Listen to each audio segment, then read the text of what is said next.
to another episode of Houston's Hustle Hobbies. I'm Pat Houston, and I like to hustle, and I also should have shaved. Today I want to talk about the last bit in my borrowing suite.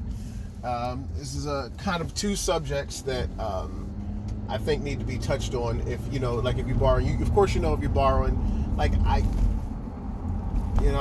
can't help it. You know, just pay it back in good time to be at least honorable and give the person that you borrowed the money to or from, some kind of commission for his time and for his stress, because that's what it is. So at the end of the last video, I was talking about just figure it out, and that's what my wife, my now wife, says to me a lot. When I'm dealing with something, and she'll look at me, she'll step her, she'll take her finger and hit her head. She'll go, figure it out. And that's what I wanted to segue onto. Like, when you borrow, like I said, figure it out, solve it upstairs first. And that tails on to the subject I want to talk to you guys about today.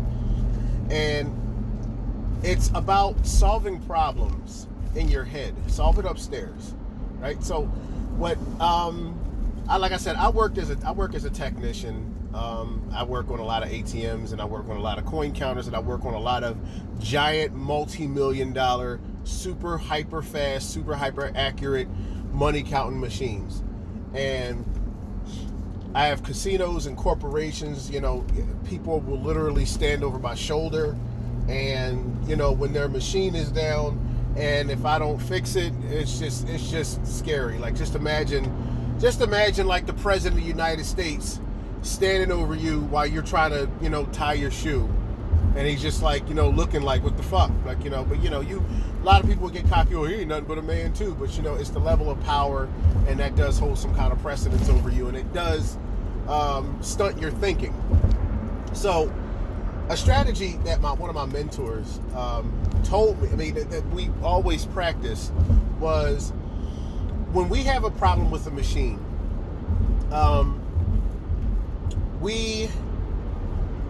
all three of us, we're in our books at night. We don't sleep.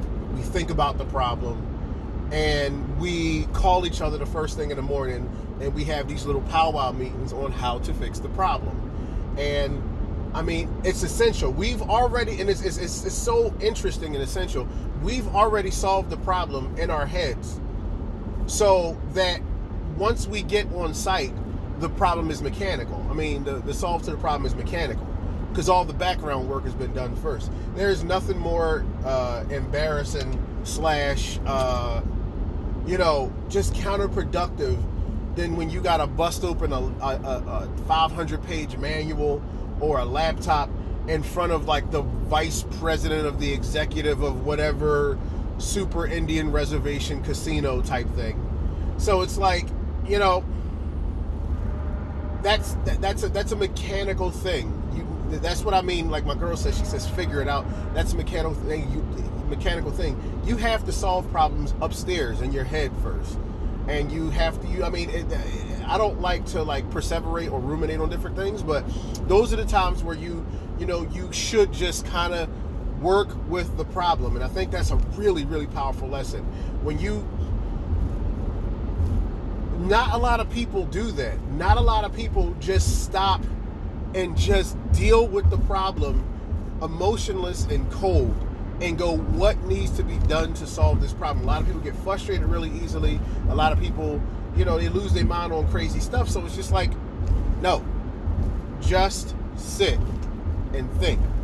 I can't tell you how many times I've been in an account room or a bank or just some place where, somebody will tell me something's not working, and I understand that, they have to, it's not their job. It's their job to run a machine. It's not their job to know the machine, but I $1 million machine, $1 million machine halted because some lady left her hairpin in a crucial part, and nobody knew where to look for the hairpin. One of my mentors used to always say, it's not the person that could turn a screwdriver that gets paid $150,000 a year.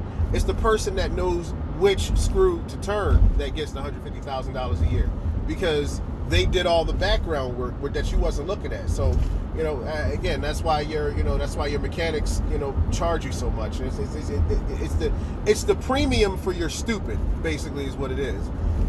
When you give up, every time you give up, you pay a premium. You pay some kind of premium. Anytime you tell somebody to, anytime you outsource your brain, you're going to pay a premium. You pay for it with money. And sometimes people don't know what they're doing. And sometimes people screw up.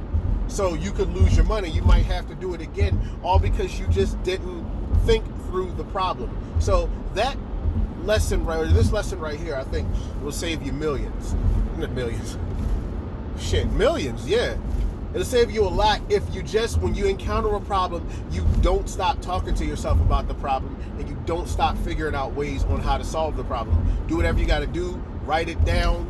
Do research, but figure it out.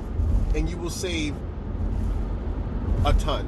Anyway, thanks. That's my time. Thanks. If you got any questions, comments, or concerns, just feel free to. I'm usually on the road or going between places, so I can text back. Anyway, thanks for listening to me, guys. If you made it this far, because none of you ever do. Anyway, live high, live mighty, live righteously. Take it easy.